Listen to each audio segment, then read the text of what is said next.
I heard a cry. That was me.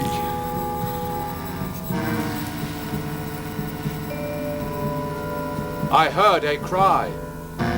That was me. I heard a cry. That was me. I heard a cry. Direction point! Direction point! A Doctor Who podcast network.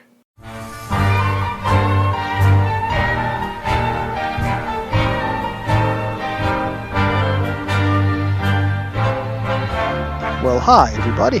Welcome back to Doctor Who Literature, the podcast taking you through the world of the Doctor Who novelizations put out by Target Books from 1973 onward. We're a member of the Direction Point Doctor Who podcast network. My name is Jason, and I'm your host on this journey, this very long journey. We are currently taking a 1-week break between the 1981 and 1982 novelizations. If you are a new listener, welcome to the show. Ordinarily, we read through one book a week in publication order and have a conversation with one guest, partially about the book, but mostly about the larger world of Doctor Who or our own personal interests. These are pretty freewheeling and wide-ranging conversations, and there's almost always some sort of trivia game at the end. This week is a season break. I take a 1-week break in between every 2 years' worth of Target Books. This is the end of Season 4, which was the 1980 and 1981 novelizations. Then we'll be beginning Season 5, starting with the January 1982 novelization of State of Decay next week.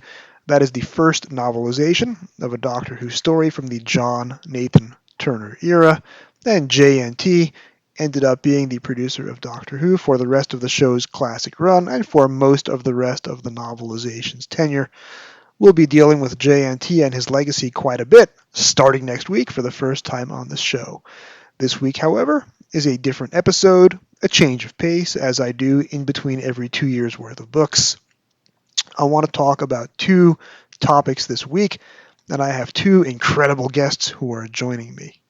First, I want to read to you a passage that to American readers of Doctor Who novelizations will be very familiar.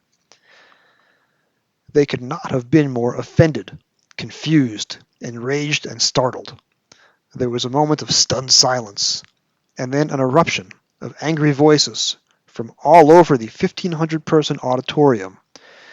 The kids in their Luke Skywalker pajamas, cobbled up from older brothers' cast-off karate gi, and the adults spot-welded into their Darth Vader fright masks howled with fury.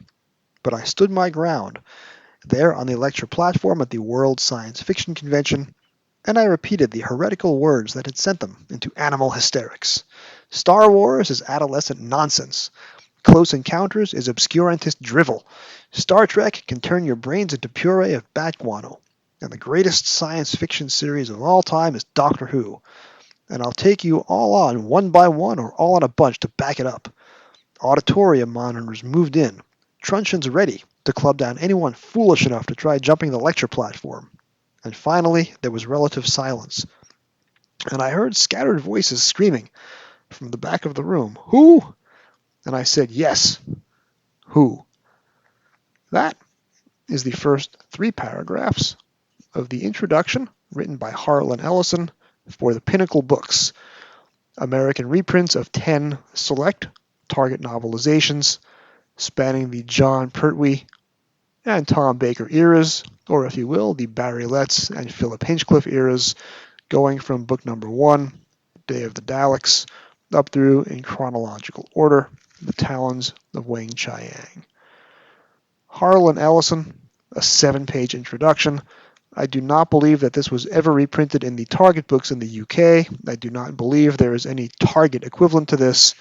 But for the American audience, Harlan Ellison did write this very two-fisted, excellent introduction. I am not going to read the whole thing, but you can almost certainly find it. It is very well informed about Doctor Who, talks a lot about the Philip Hinchcliffe era and the various villains that the Doctor meets therein, talks about how Philip Hinchcliffe got introduced to the show, For years, this introduction was a little puzzling to me. Harlan Ellison was incredibly prolific, but I believe this was the only thing that he committed to paper about Doctor Who. And for us American fans, we were always left wondering, how did this come to be? How did Harlan Ellison come to write the introduction for Pinnacle Books? Was he a fan of the show? Was he really a fan of the show? Where did this come from? And how does he say positive things about the android invasion? As you probably heard in my previous episode about the android invasion novelization, episode 44, this is how I discovered Harlan Ellison. Buying this novelization, or rather having my grandmother buy it for me when I was 11 years old at a used bookshop on Kings Highway in Brooklyn. I had been a Doctor Who fan for about 6 months. I'd been reading the novelizations for about 3 or 4 months. This was the first time that I heard of Harlan Ellison, and you'll hear a little more about my Harlan Ellison journey later in the program. But I have been introduced to a listener named Jason Davis, who was Harlan Ellison's editor for the last several years of Ellison's life. He is a wealth of knowledge about Harlan and about other science fiction shows. He is Jason Davis, and he is the first of my 2 interviews in this program. You can find Jason at his website, Humanity is My Business, and this is at thejasondavis.com. It is an excellent website, and I spent a lot of time going through it before I met Jason for the first time in person at Gallifrey One after a long email correspondence. And I conducted an interview with Jason about Harlan Ellison and also about an upcoming novelization for this program. You will hear the Harlan Ellison portion of the interview, and the rest of it will be reserved for when the first novelization that Jason selected to talk about for the show comes up in publication order in the not too distant future. A little bit later on in the program is my latest interview with Philip Hinchcliffe. We lost Chris Boucher, who passed away in December 2022. He was the last surviving television writer from Doctor Who's first 2 decades, the 1960s and 70s. He wrote 3 very highly regarded stories for seasons 14 and 15, The Face of Evil, The Robots of Death, and Image of the Fendal. Robots of Death in particular came in number 11 all time in the latest Doctor Who magazine survey of all Doctor Who stories published in 2014. That's 11 out of the first 50 years of the program. That will do well for you. DWM is in the process of coming up with a new survey covering Doctor Who's first 60 years, and I don't imagine that Robots of Death is going to drop too far in the rankings versus the last 10 years of stories that have come out since the 2014 survey. It is widely considered one of Doctor Who's all-time greats, and we have been hearing brief audio excerpts of it throughout this episode. Philip was very kind enough. I emailed him the day that Chris Boucher passed away, and as always, Philip has been very generous with this program, and with me, and with you, my audience, with his time, and talking to me about his memories of Chris Boucher. They're very good memories, and I look forward to sharing them with you. This episode would not exist without the help of listener David Barsky. He is the one who set up the introductions between Philip and myself, and Jason Davis and myself. This program would be a much poorer place without him, and this episode is once again given producer credit to David Barsky. I know he hates when I do that, but he totally deserves the producer credit this time around. This episode literally would not exist without David Barsky out there for me, finding me these great guests. Later on, at the very end of the program, will be excerpts of an interview that I did with David Barsky and Bill Evenson, another frequent guest on this program, at Gallifrey One in Los Angeles 2 weeks ago. So we have a lot of good material to talk about this week. Harlan Ellison, Chris Boucher, amazing interviews with Jason Davis and Philip Hinchcliffe. Let's get to it. A Whovian and a Nuvian walk into a TARDIS. And explore every episode of the classic Doctor Who series. Join me, podcaster John S. Drew, And me, writer-editor Jim Beard, as we take apart each story starting from the very beginning in 1963. And join us on our Facebook page and Twitter, where we continue the discussion with you with historical artifacts from British papers of the time. The Doctor's Beard Podcast, released every Saturday around tea time on your favorite podcasting app. And we'll see you in time and space. You're listening to Doctor Who Literature. Keep turning the pages.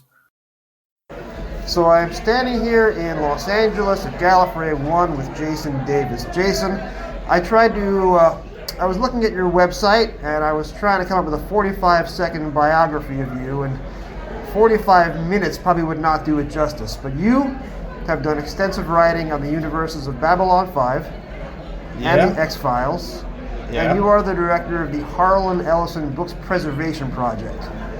All correct, yeah, and I think that's a pretty good summation of everything I've done that would be of interest to anybody other than me. How did you come to meet Harlan Ellison? I came to Harlan Ellison through Doctor Who. I think I'd seen his Geo Metro commercials in the late 80s, but I got into Doctor Who starting in 1989 and accidentally was given a Pinnacle edition. When I had been religiously collecting the targets. I didn't know the Pinnacles even existed. I didn't know there'd been an American edition of the various titles. And somebody gave me Seeds of Doom by Philip Hinchcliffe, and it had the introduction by the guy who was selling Geo Metros at the top of it.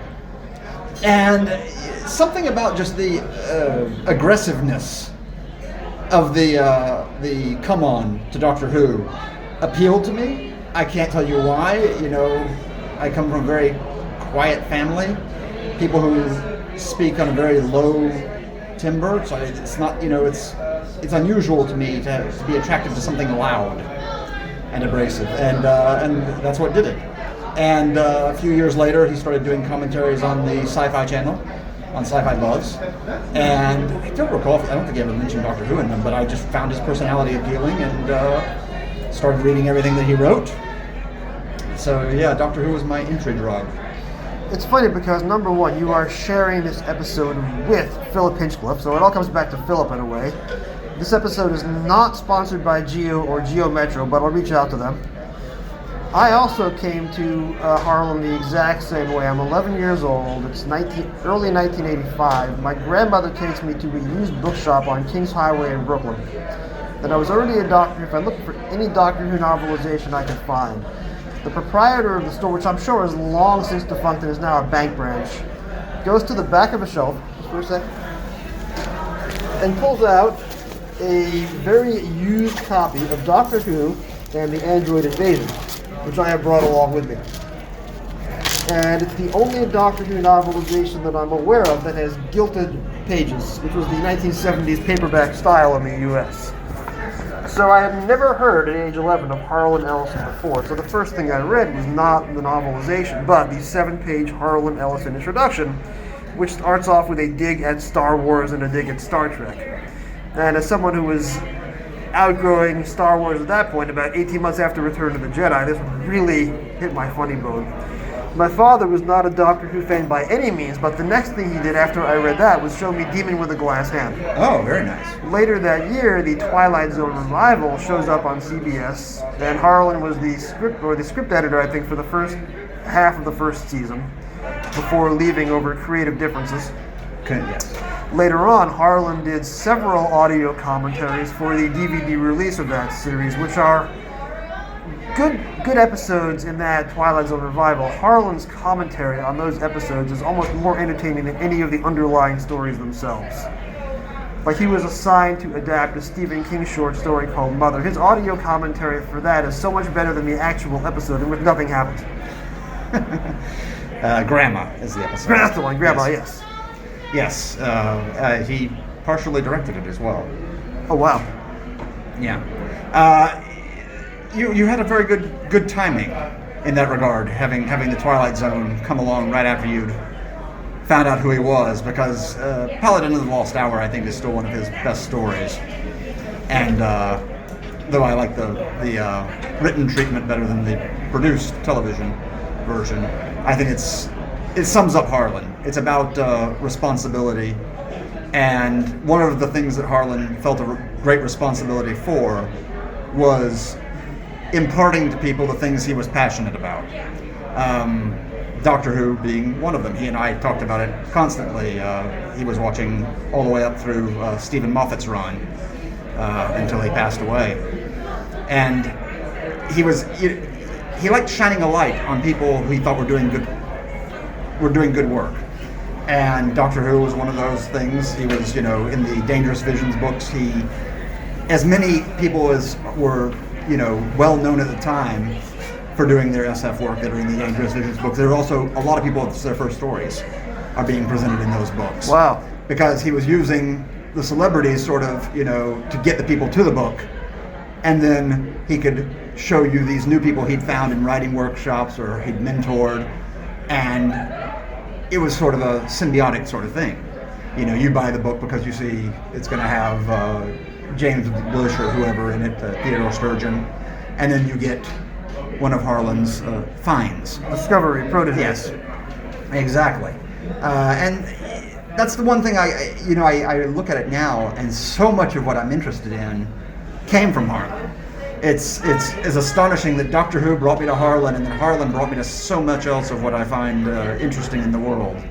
And from there, spreading out from there. But he's had a profound influence on my tastes. And it all begins with the novelization of Seeds of Doom. Yes. I should point out, Paladin of the Lost Hour stars Danny Kaye. Yep, and his last role. Harlan was not... He said some critical things about Danny Kaye's performance on the audio commentary, but I'll point out the family connection. Danny Kaye grew up in the same neighborhood, went to the same public school as my grandmother, who bought me that book, and her older brother. So my great uncle was friends with young Daniel Kaminsky as a child. My grandma used to do homework with Sylvia Fine, the future Mrs. Danny Kaye, who went to the same public school. So Brooklyn is a very, very, very small world in the 1910s and 20s. The whole world is a small world, it seems to me, at this point. It's so many connections, I used to work for a guy who was one of Harlan's proteges, back in the 90s. And I had no idea they knew each other until I was in Harlan's dining room at some point, and we were just having a sort of wide-ranging conversation, and this name came up. I said, "How do you know so-and-so?" And he said, "Well, he's one of the guys I mentored a bit."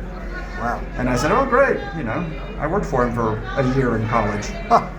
Hi, this is Jason from the future. As so often happens when you are conducting interviews in a crowded convention hotel, there are interruptions, you have to change locations, and that's exactly what happens here. I'm going to bridge to the next section of my interview with Jason Davis by saying this. I have a day job that requires me to think on my feet for a living and always be 2 or 3 questions ahead of the other fellow.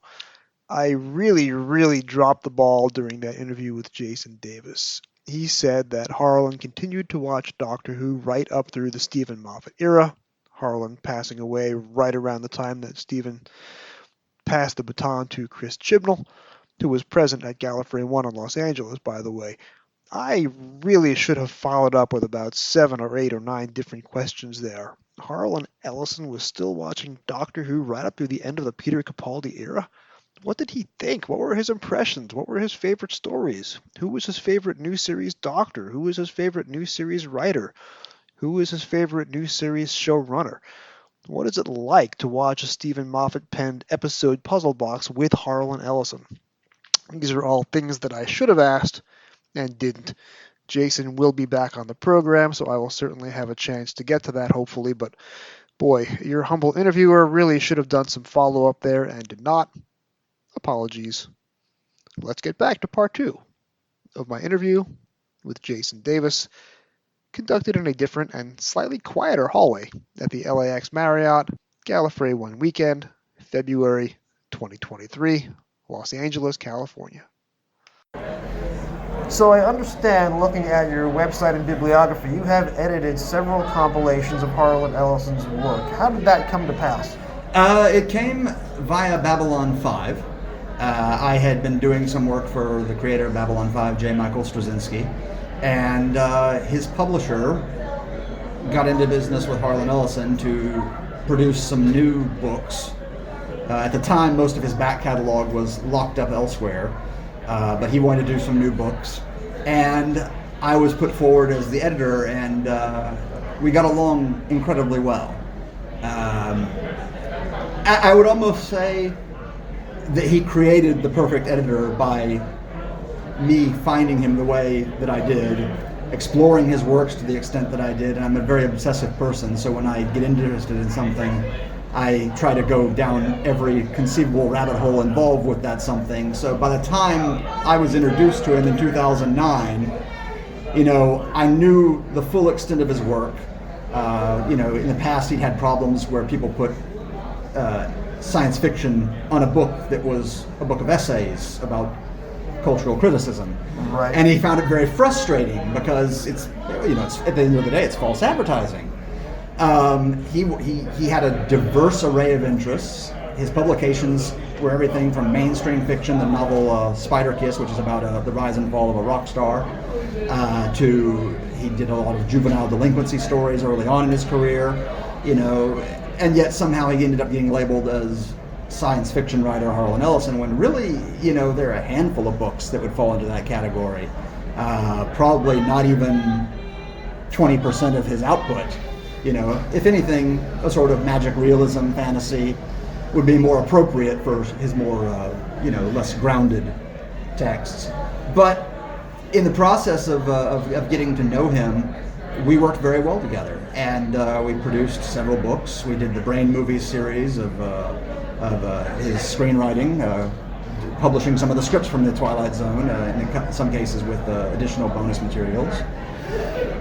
We did a book called Harlan 101, which was meant to be an introduction to Harlan. Had some of his best stories, and had some of it also doubled as kind of an instructional writing book. It had essays on writing and also alternative bits to some of the stories, showing how he shaped them over time. We did another book of his film criticism, Harlan Ellison's Endlessly Watching, and we collected some of his previously uncollected crime stories from the 50s. Oh, wow. When he was writing for the Pulse in a series called Honorable Whoredom at a Penny a Word. What an amazing title. Wow. Originally it was Whoredom at a Penny a Word, and he said Honorable Whoredom after he looked at the stories that I had assembled. So that was we did. Oh God, how many books did we do before he passed away? It was at least half a dozen that I saw looking at the bibliography on your site. Yeah. Definitely, we were approaching 20, and we had a bunch in preparation that he had worked on with me that we weren't able to get out printed before he passed away. But the thing about him is that he has an omnivorous interest. Something would catch his eye and he would go after it, and I like to think that was imparted to me in his writing. I grew up reading all of these various publications, these essays on things, and I would seek out more information on the things that I was reading about. And I think Doctor Who has a similar effect on people of making them interested in a variety of things. I mean, it's the original remit, the historical element of Doctor Who. Yes. So I think the two, Harlan Ellison and Doctor Who, work together on me in a way that made me sort of devouring of all things that I can get my hands on, really. Anything that intellectually stimulates me, I go after it and I latch onto it. And Harlan was the same, and he liked to collect things, and I like to collect things, and I like to share the things I'm interested in with other people with this maybe not quite as much enthusiasm as Harlan sometimes brought across, But he's had a profound effect on me in that regard, and I was happy to be able to do books for him, to preserve his works. We did a few reissues here and there. We finished Bloods Are Over, which was an expansion of A Boy and His Dog that he had been working on for many years. I was the editor of his last short story collection, Canon Cantankerous, from Subterranean Press. Wow. That was an interesting blend. That was the other thing that Harlan was interesting. He would take things from early in his career and put them side by side with things from more recent years. So you'd have an interesting collision of the youthful 1950s Harlan Ellison with the more thoughtful, reflective, 2005 or 6 Harlan Ellison, and you have this interesting collection of stories that you could see where he came from and where he now was simultaneously. Now, were all of these materials in a single unified archive, or was there a lot of digging, looking through yellowing papers and faded copies of old pulp magazines from the 50s? It was a single unified archive with lots of yellowing papers from the 50s. It's both things, yes. He had an extensive filing system, and he, for the most part, had all of the second sheets from his typewritten original manuscripts up until he got the Xerox machine, at which point, beyond there, he had them all. But and some of these pieces of paper were flaking apart, in the file cabinets, because second sheets are not acid-free. They're scrap paper, really, is what it came down to. And one of the things I did was I scanned it all for him, so it all exists in digital form. That's amazing. Did you ever come across his original draft of that Pinnacle essay, and would you have any idea of how that came to be commissioned? I know exactly how that came to be commissioned. It was written on November 1st, 1978. It was right after I turned 5 years old. Wow. He had recently been the guest of honor at IguanaCon in Phoenix, Arizona. And it was commissioned by Andy Ettinger. Now, I don't know what Mr. Ettinger's title was precisely at Pinnacle, but he and Mr. Ellison had a very long history, which takes us back to the mid-60s. I don't know why the connection was established, but Harlan's then agent asked him to write Andy Ettinger, who was then at a hardback house called Trident, because Harlan, after he came out of the Army, was concentrating on stories of social realism. He had, during the Army, finished his first novel, which had been commissioned right before he was drafted, and he found that during his enlistment, rather, not enlistment, I guess he was drafted, so during his conscription, I should say, the time to write was at a premium. He could no longer churn out, a story every night, sell it for a penny a word, because he just didn't have the time. Right. He was doing basic training, he's working in the Army Information Office at Fort Knox, and he started focusing in a way he hadn't previously. He would just write the stories that were really burning to be written. He wouldn't just write something because he needed to write something for that week's paycheck. He would write it because it's a story he had to tell right then, right there. And you have a range of stories that appeared in Rogue magazine in the late 50s, which was a competitor to Playboy. And Harlan, when he came out of the Army, was the associate editor at Rogue, working for Bill Hamling, who had bought these first several stories, and he continued to buy Harlan stories for about a year while Harlan worked editing this magazine just after his release from the Army. And in this period, he also wrote Spider Kiss, the novel I mentioned earlier about the rock star, who was a very toxic personality, but he was incredibly talented, and it was about the dichotomy between this man who has this gorgeous voice that just, it touches people, but he's this monster who just abuses everyone around him. And, it may not have been based on Jerry Lee Lewis, Harlan. Harlan would never, he would sort of edge around it. I don't know if he ever actually said it outright. But Elvis's people wanted to option it at one point, but Colonel Parker wouldn't let him appear in it. For obvious reasons. Yes. Colonel Parker, no fool. But so he was concentrating on these sort of stories. He was still doing things with an SF element to them, but he amassed this group of stories. The first batch of them was published in a book called Gentleman Junkie and Other Stories from the Hung Up Generation.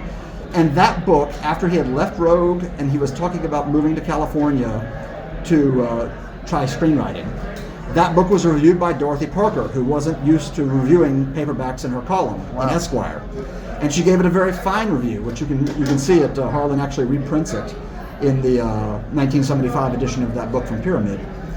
And that had a profound impact on him. That specific moment of reading that review in the offices at Fawcett Gold Medal in New York, he came back to a lot. He mentioned that moment and what it meant to him to have somebody of Dorothy Parker's quality say about his work what she said. I want to point out, this may be the first conversation in history in which Dorothy Parker and Colonel Tom Parker are mentioned in the same breath. Could be. And, this was a profound thing, and to have somebody say that about your work as you're about to roll the dice on moving to Los Angeles to work in television, completely, it's completely alien to him. He has no connections. So to have that, it's a vote of confidence. And he continued to write this sort of series of stories, these sort of very grounded stories. There's one called Neither Your Jenny Nor Mine, which is about abortion mills in Tijuana. There's one about a young African-American boy who wanders into a restaurant and is treated differently because of his color, and he doesn't perceive that that's what's happening, and a waiter takes him aside and gives him the status quo of 1960. That story, which the title is currently escaping me at the moment, but it's one of the stories that's in Love Ain't Nothing But Sex Misspelled, which I still think is one of the best titles anyone has ever conceived for a collection of short stories. And that was to be the follow-up to Gentleman Junkie, this book, Love Ain't Nothing But Sex Misspelled. And he tried to sell this book, and people kept returning it to him because they didn't want to publish something this edgy. And for whatever reason, his then agent Bob Mills put him in touch with Andy Ettinger. And for the next couple of years, they were batting this book back and forth between them. In the meantime, Harlan writes Repent Harlequin Said the TikTok Man. And he writes the episodes of The Outer Limits, Demon with the Glass Hand, which was an original, and then Soldier, which was based on an older short story. And Soldier had a long afterlife, I believe, becoming something else. Legally speaking, yes. That's a different thing, but yeah, Soldier does have a bit of a history after that. But in the process of this, Repent Harlequin won the first Nebula Award after the founding of SFWA, and it won the Hugo Award. And then immediately after that, I Have No Mouth and I Must Scream also won the Hugo Award. And then City on the Edge of Forever, written for Star Trek. All of this is happening while Love Ain't Nothing But Sex Misspelled while Ettinger's trying to get the pull to publish it at Trident. And it finally emerges in 1968. So by then, Harlan's won the Hugo for City on the Edge of Forever. His original screenplay, I should point out, is what won the Writers Guild Award. The produced episode won the Hugo. So slight dichotomy there. But so in this process, he sort of turned back to the sort of fantasy stuff. And so by the time Love Ain't Nothing But Sex Misspelled comes out, he's now writing Pretty Maggie Money Eyes. He's writing A Boy and His Dog. He's writing one of my personal favorites, which nobody ever mentions, Pennies Off a Dead Man's Eyes. And he's done the Dangerous Visions anthology, the first volume. So he's now going back away from the material that he had been so invested in the early 60s, just as it's finally published. And Ettinger goes on to move to Pocket Books and later to Pinnacle. And so by 1978, Harlan has been exposed to Doctor Who by Michael Moorcock. Probably, I don't know for a fact, but I'm guessing is around 1976, so I'm thinking probably, toward the end of Sarah Jane's run, somewhere in there. Watching perhaps Seeds of Doom, Morbius. Yeah, somewhere in that area, I believe, because he was in the UK in 76. And so he comes back, and Ettinger calls him up and says, can you write the introduction to these books that we've licensed from the BBC? And Harlan agrees. And thus you have the lure created to drag in his future editor, 20 years later. Almost. Well, 10 years later. At 11 years old, standing there on Ocean Avenue in Brooklyn reading this book in the sunlight, I had never heard the name Michael Moorcock before. I was too young. 30 years later, Moorcock himself writes a Doctor Who novel, The Coming of the Terraphiles. Yes, tying it into his Jerry Cornelius books. And that book is dedicated to Michael Chabon, who had written a Doctor Who-themed essay in his nonfiction anthology, Man for Amateurs. So you're talking about some of my favorite authors, and they all have this Doctor Who connection. Oh, yeah. Yeah, I'm sure we could loop in Neil Gaiman somehow or another. but given his actual episodes of Doctor Who. Yes. But and also episode of Babylon 5, on which Harlan was creative consultant. Sorry, conceptual consultant. He was creative consultant on the Twilight Zone. By the time Babylon 5 came along, that title had been used in so many different ways that they went for a new title, and that was conceptual consultant. And considering that Babylon 5 is full of amazing concepts, it's a very apt title. But Yes. of course, you have written much on Babylon 5 elsewhere, as well as X-Files. Edited, yes. Edited, yes, I apologize. I'll I am edit. writing, though. I do have a book on Babylon 5 in progress. Yes, that's wonderful. And with all that, I have asked you today, I wanted to talk to you about a Doctor Who novelization, because you and I have both been reading them now since the 1980s. We've all read Harlan's introduction to the Pinnacle. We read the Pinnacles, we read the Targets. Introduce us to the Target book that I imposed upon you to talk about for this conversation. You gave me a choice, actually. And I probably chose a different one than what you would have imagined between the two that you gave me. And I'm afraid you're going to have to wait a little bit longer to find out which book Jason Davis chose. Then you're going to have to wait a little bit longer to hear that interview. That will be coming up in a future episode. After the break, my January 2023 interview with Philip Hinchcliffe.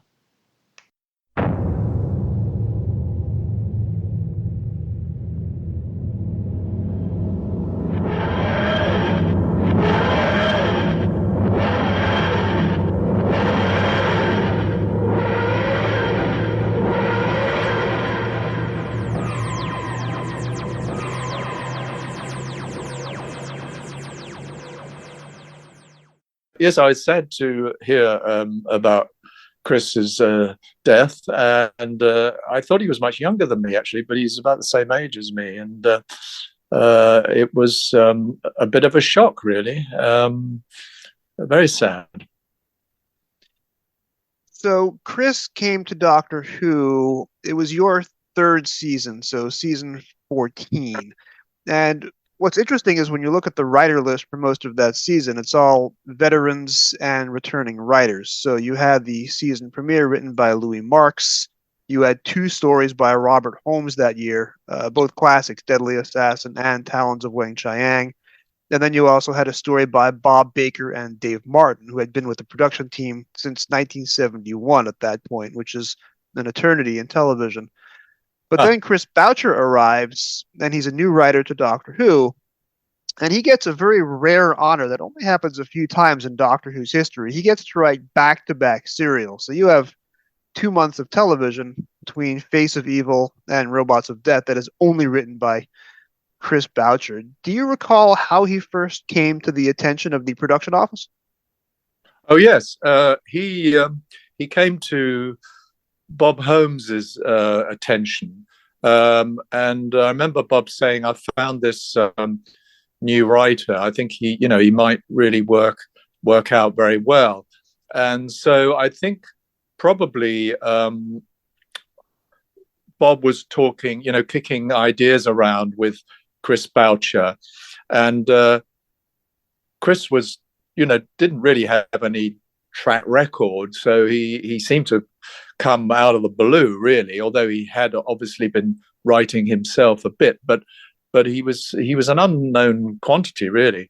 But Bob Holmes obviously encouraged him and brought him along, and I don't know in what order this happened, but we were thinking about a new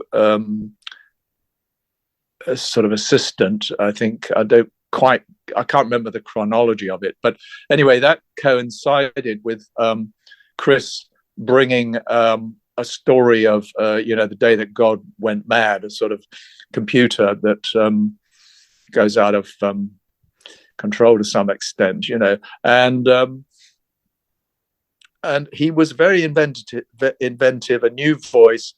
He was the nearest. I mean, he wasn't like Bob Holmes in terms of his writing, but in some ways he was. He was inventive, economical, good with story, and sort of clever and kind of witty.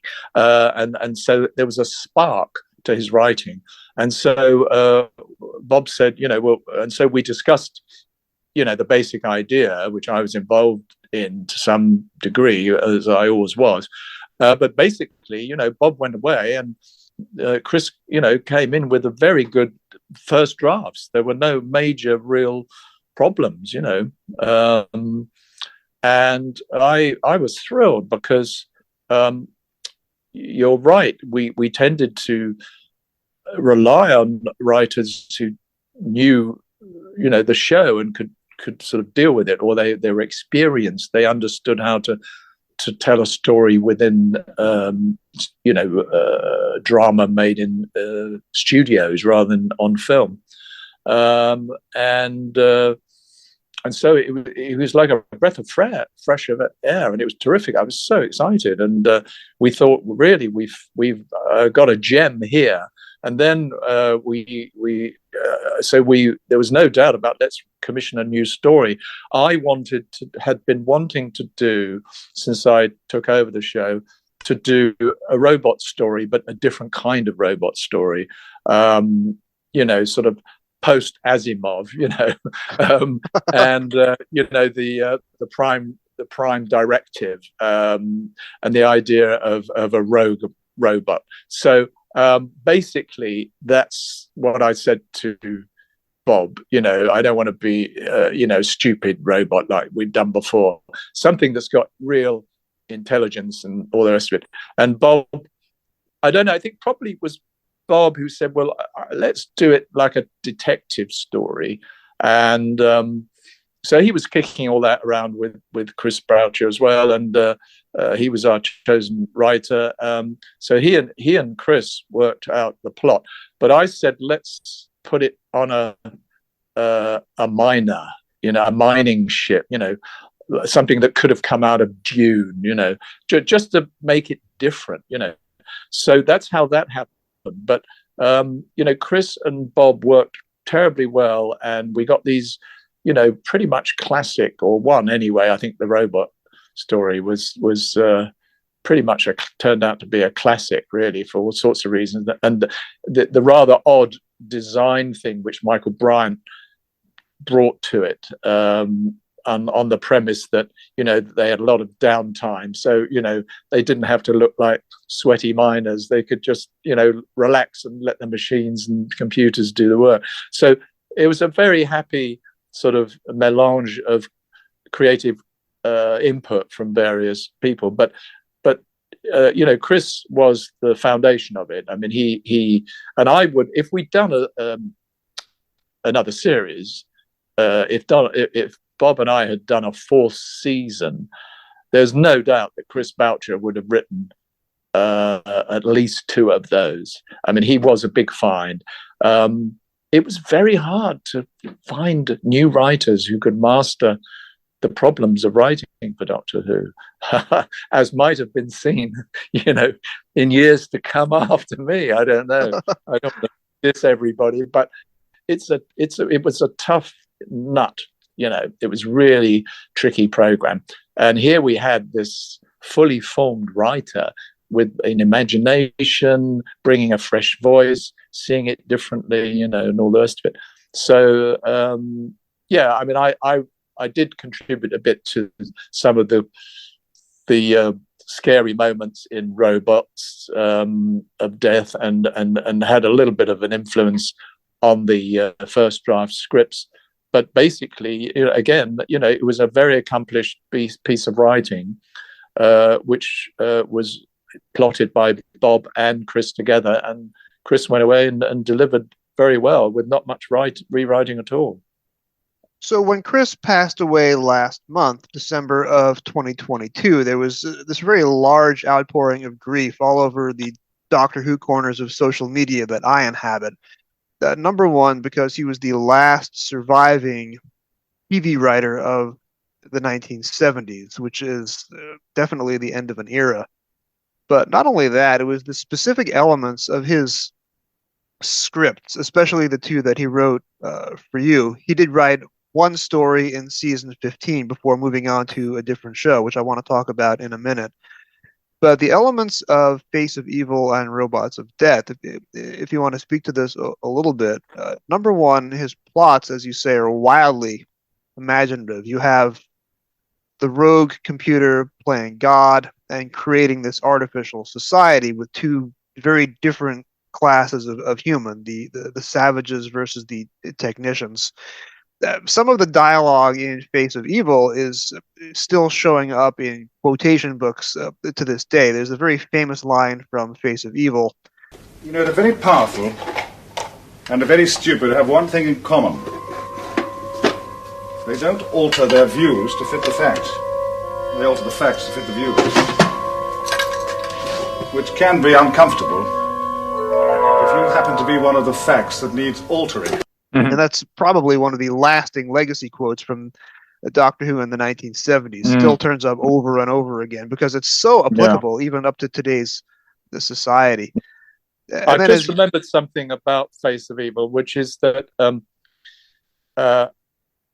like I said to Bob, I'd like to do a robot story, but a modern one. Before we got Face of Evil, written in the early days of thinking about it, I said to Bob, I want to do a story where the Doctor has been to a planet and he doesn't remember that he's been there, but he's done something which is like the sort of, I don't know, the original sin, the original mistake, something that has left a legacy that needs sort of sorting out. And funnily enough, now I look back over my sort of input into stories, that was a motif. I think a psychiatrist could have a field day with me on this, because on a number of stories, I've put that motif in about, the Doctor's done something and then he has to rectify it. Maybe in one of these Big Finish stories, I've done that, in the last few years. So I'm drawn to that for some reason. So that was a sort of building block of that story. But everything else was, Chris Boucher. Yeah. If Bob had not carried on, or if I'd been asked to do another series and Bob hadn't stayed on, there's no doubt I would have snatched Chris Boucher up to be my script editor absolutely immediately. But I think that David Maloney was really fast out of the blocks, realized how good Chris was, and I think he snatched him and got him onto Blake 7. I think he was a sort of primary kind of writer on that, I think, as well as the editor. I'm not sure. Yes, he ended up being the script editor on Blake 7, which came from an idea by Terry Nation. There's a lot of Doctor Who crossover because you have Michael E. Bryant, who directed Robots of Death, directed the first episode of Blake 7. And there's a lot of crossover between actors and in some cases even monsters and props. So while Blake 7 is not a direct spin-off, it's very much the part of the larger Doctor Who universe because there's so much similar talent involved. Well, that's right, because they were there. They were either in the BBC or they were part of the world of the production pool of talent that we were drawing upon, and which had been drawn on before I came on the scene as well. Something else very enjoyable about Face of Evil is it gives Tom Baker a chance to do villain acting because he is playing the voice of the computer that's gone mad, and you can hear Tom Baker having a lot of fun delivering evil dialogue. Yeah. I forget the details of these plots, although they were all in my head at one point. But I was pleased with both those stories because they kind of, I was looking for a new feel in the program. And I think that other stories did it, but those two, which were not sort of historical stories, really had a kind of a new sort of feel where with the type of stories and the way they're told, and and that's kind of was what I was aiming, was to move the program in that way. And I think with our good historical stories, we did that as well. I mean, it seems to be. I know they did a lot of historical stories before us, but I think again we did something new with the way we handled them. So I think, Chris was one side of the sort of sci-fi kind of movement that I managed, to advance the program in that line, and he was, he made a huge contribution with those two stories. Yeah. Robots of Death. There's two things that I want to bring up about it. Number one, it continues the amazingly sharp dialogue that he was well known for. Robots of Death has one of the greatest insults that were probably delivered in the history of Doctor Who, when the Doctor turns to an antagonist and says, You're a classic example of the inverse ratio between the size of the mouth and the size of the brain. That's the kind of line I wish I could use in real life, but I've never quite mustered up the nerve. Yeah, it's. I think I've heard that before. It's a sort of insult.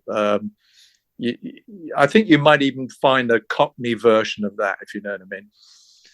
And Robots also has had a pretty long afterlife, because Chris Boucher came back to Doctor Who and wrote a full-length novel that was a sequel to Robots of Death in the mid to late 1990s.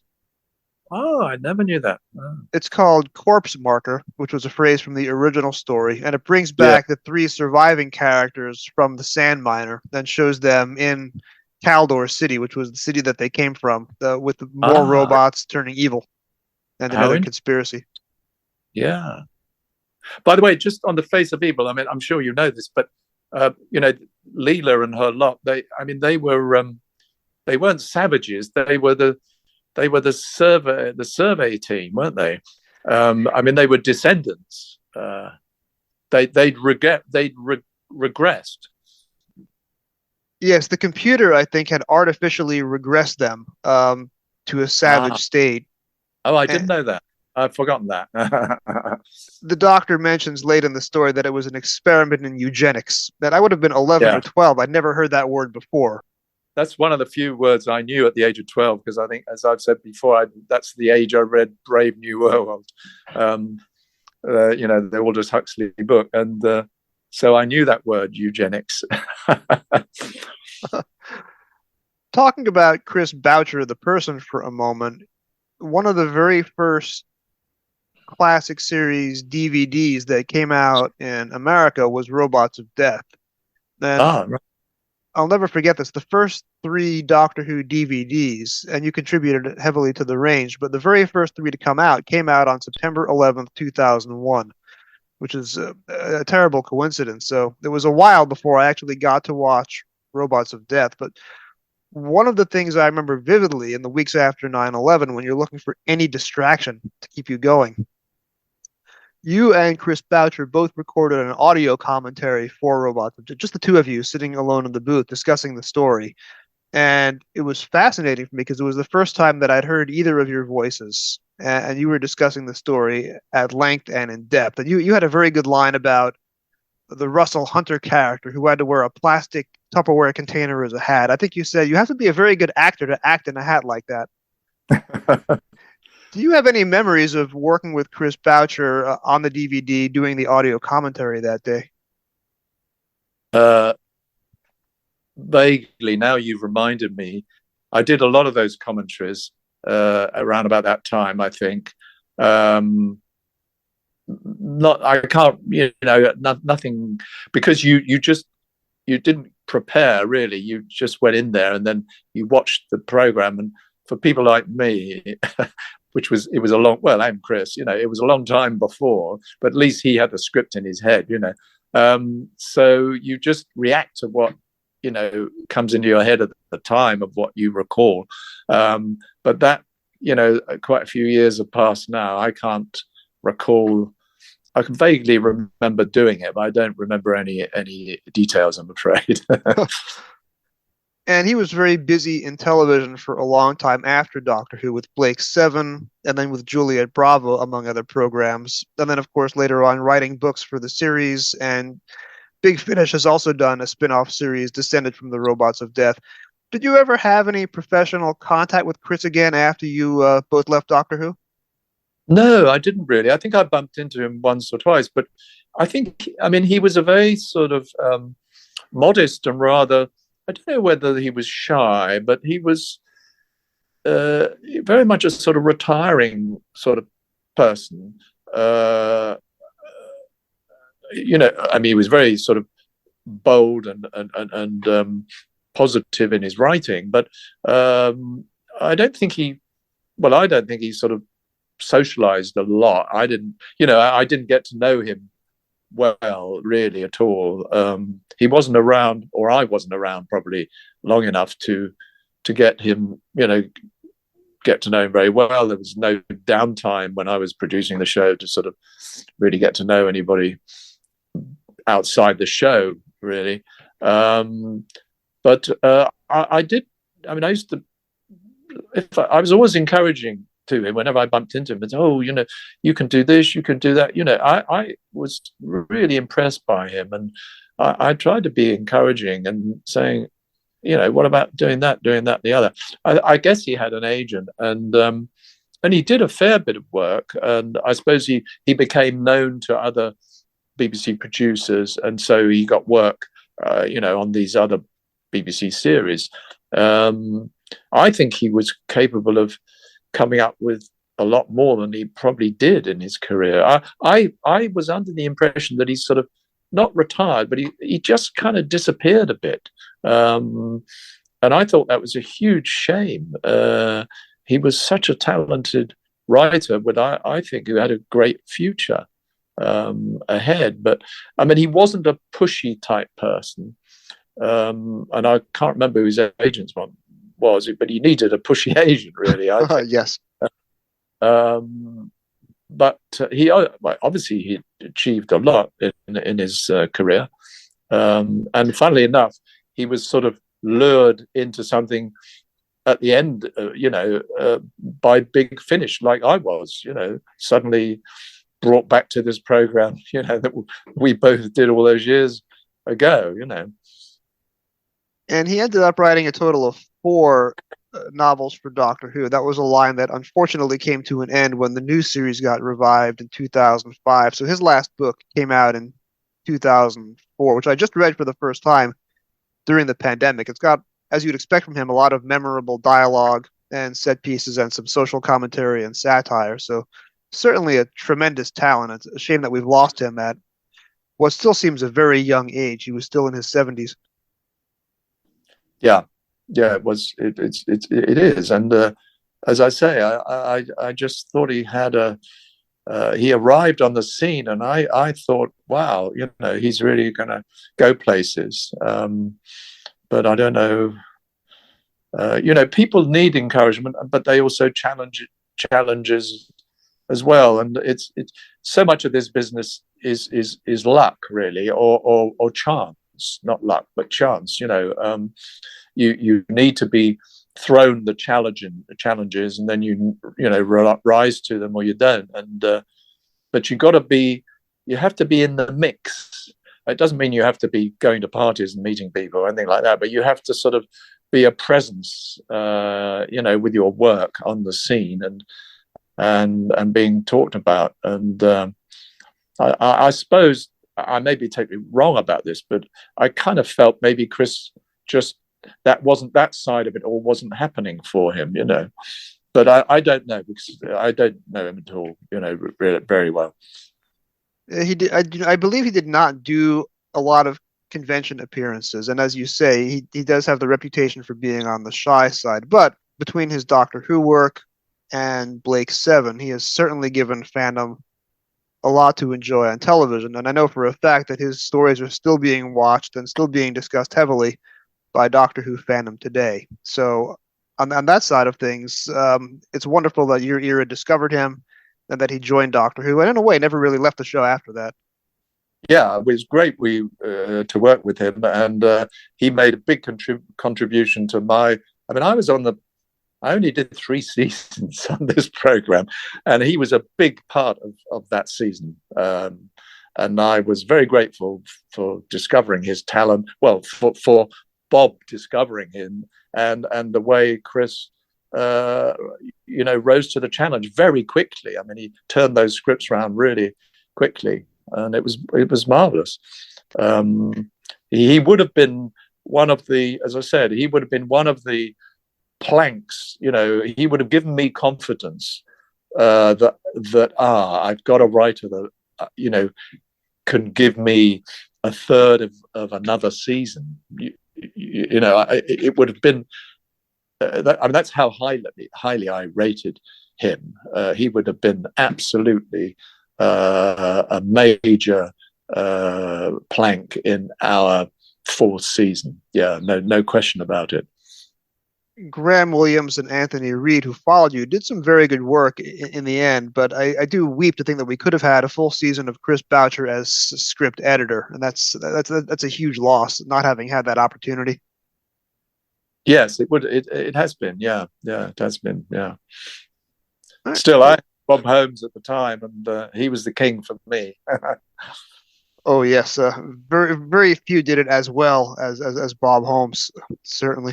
Philip, I want to thank you so much for your time and your generosity in speaking with me today and sharing your memories about Chris Boucher and your time on Doctor Who. Thank you so much again. Okay, my pleasure. Next week on Doctor Who Literature, we arrive in the John Nathan Turner era. We arrive in the calendar year 1982.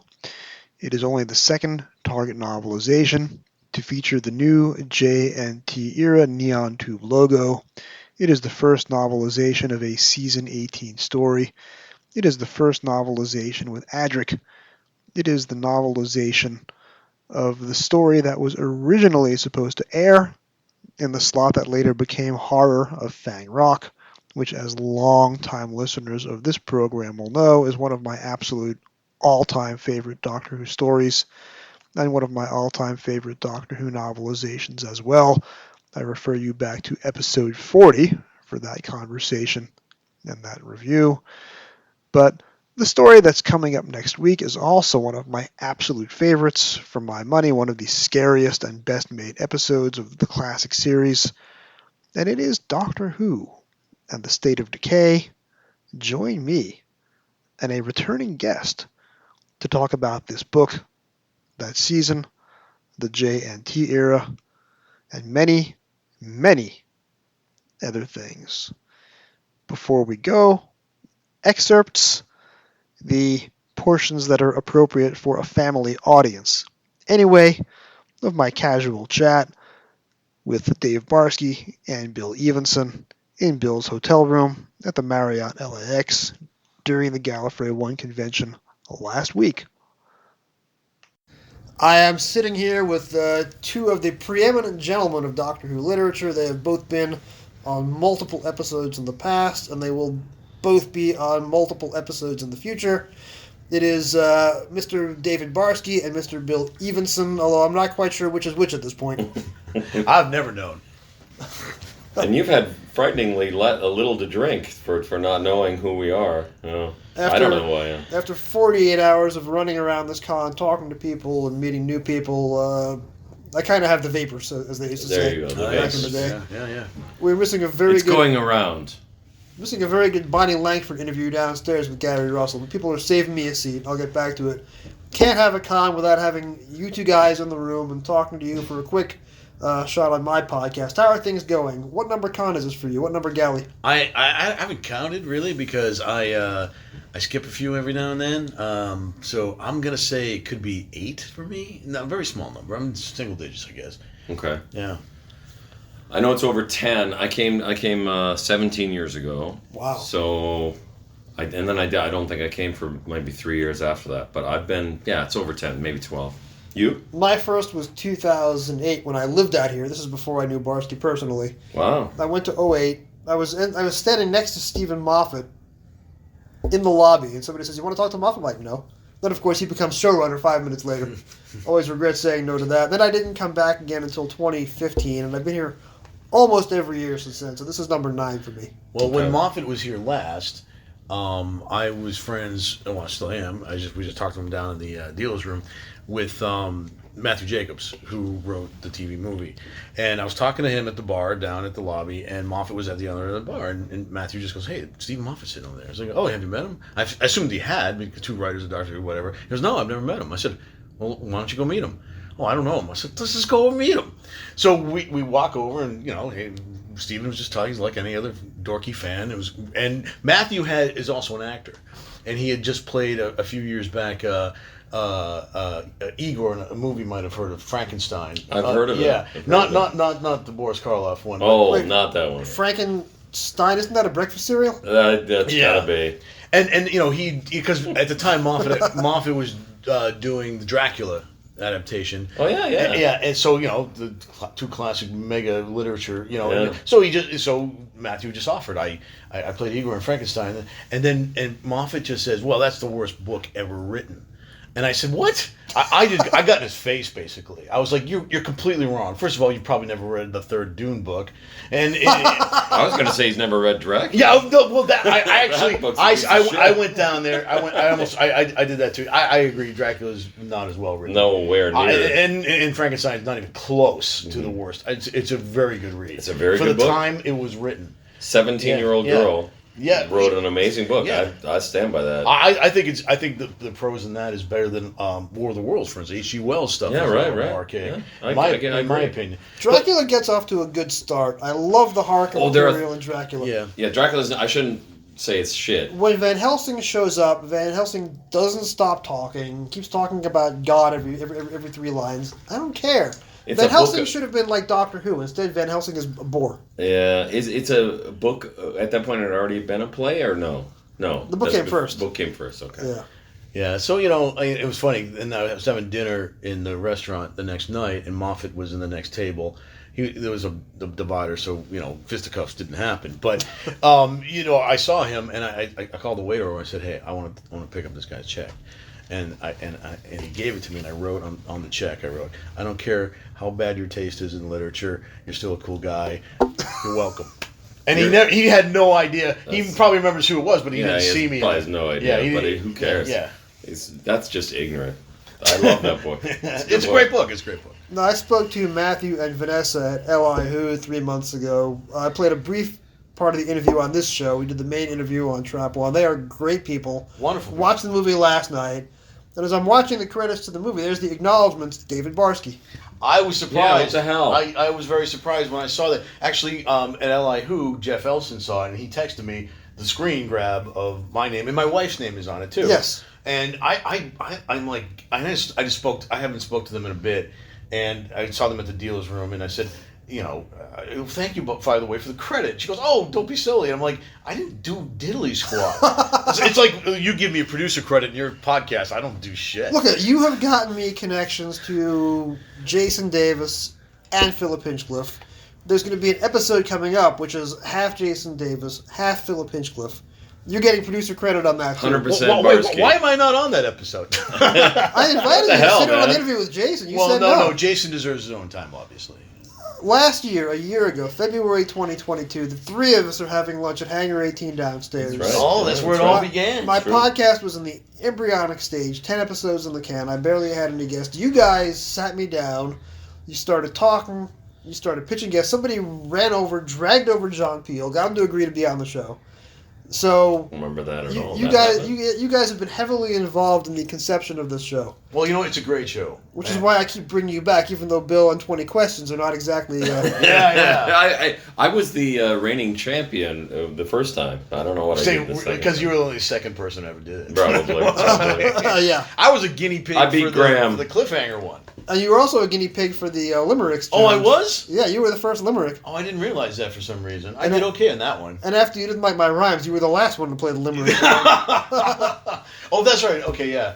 Okay, yeah. Well, I didn't say I didn't like them. Let's just say you did it, and now it's canceled. We're not doing it anymore. He is the glass of fashion and the mold of form. Never need to do it again. Well, that's probably best for all of us. No, you guys. Surprisingly few complaints. You guys have been very good friends to the show, both of you. Always happy to have you on whenever you want to be. Although we're going to work on your 20 question skills. Yeah, no, we'll find another game for me. That's my favorite game. It's just so much fun. Cause I do like it. Thinking about these great stories and all that kind of stuff. I do like it. I can do better next time. I'll kick ass. I'm so embarrassed about my performance on... As well you should be. I should be. So I think I got it in 26. I did some creative editing to make it seem as if you really did. You seriously? Yeah. Oh my God. That's brutal. Pause the tape, put a foot on the scale. When I step on your foot 3 times and say hello, Mr. Thompson, you smile and nod. You literally you literally just ruined what little magic to the whole thing was. Yeah, the magic is all. Oh my God. This is all getting cut out. No, it's not. This might be getting cut out. Probably should. I do some light editing for this show, but this conversation is golden. Okay. So, Bill, apart from the open bar, what is the highlight of the con for you? He's seen nothing else. Yeah, no, I mean, we have booze in the room, so I don't have to go down to the bar. And so the highlight is sitting on the balcony. You've got a balcony room. We saw the Verity in defense of panel. Yeah. I really enjoyed that. Yeah, that was a good time. I love everybody in Verity. We probably shouldn't talk about another podcast on your podcast. Warren Fry is going to make a very brief cameo later on in this show. Okay. Who's that again? I don't know who that is either. Yeah, that's. Well, I got to tell you, no. That sounds made up. We talked about Radio Free Scar on your show before, and that's because they got me back into fandom because Galley 22 I was thinking of going to. And I was like looking at the guest list, and I just I didn't want to make time for it. But then there was a little tile on the website for this thing called Radio Free Scar. It's a podcast. I'm like, I didn't even know what a podcast was at that time. But, as I said, I probably already said it on the show, though. The title of the episode was Grimweight Syndrome. And I'm like, oh, these guys know what they're talking about. Yeah. So I'm not going to listen.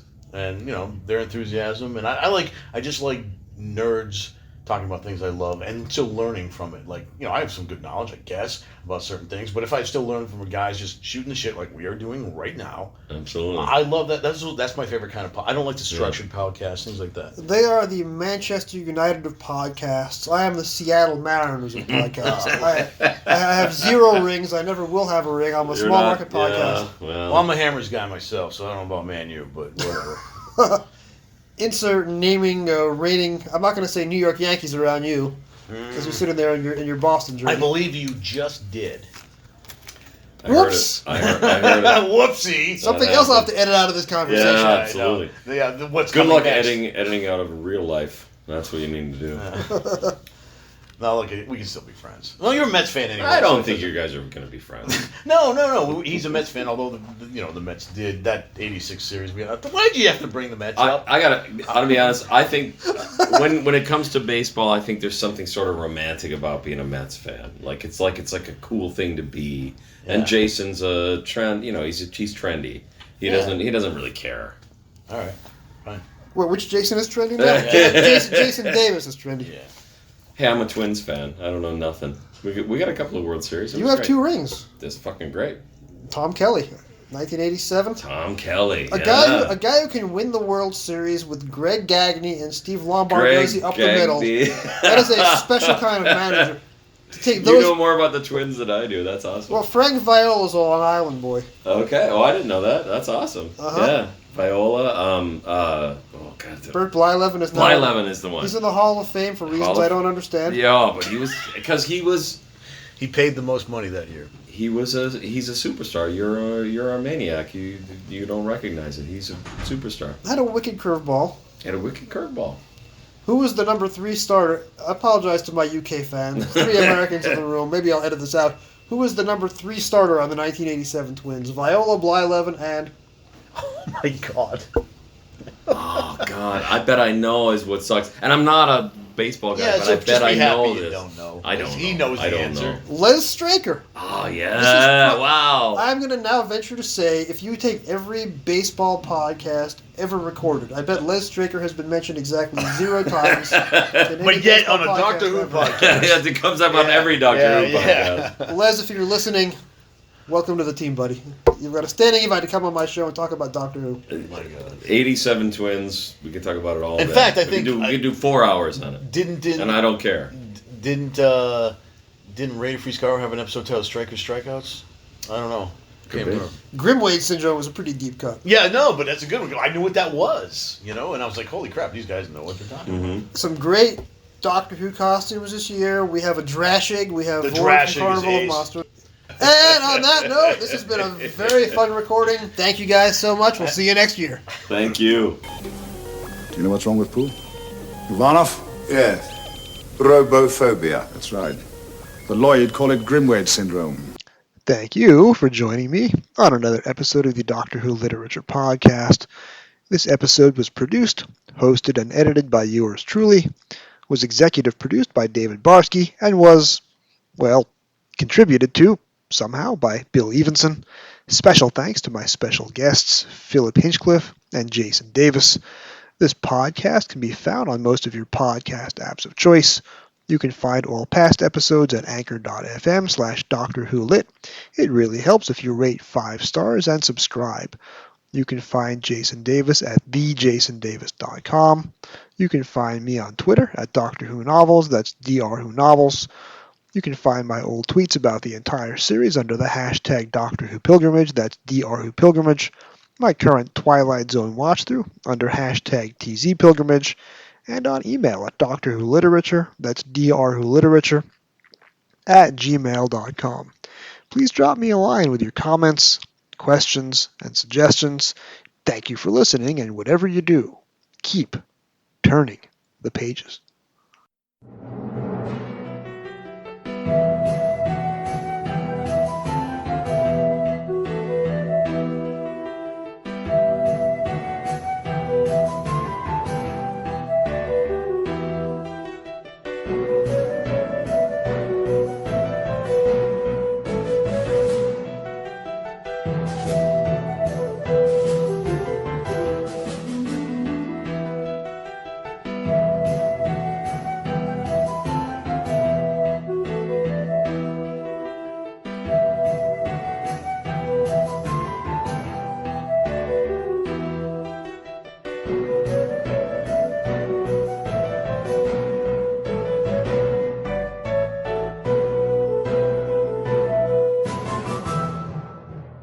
Direction point! Direction point! A Doctor Who Podcast Network.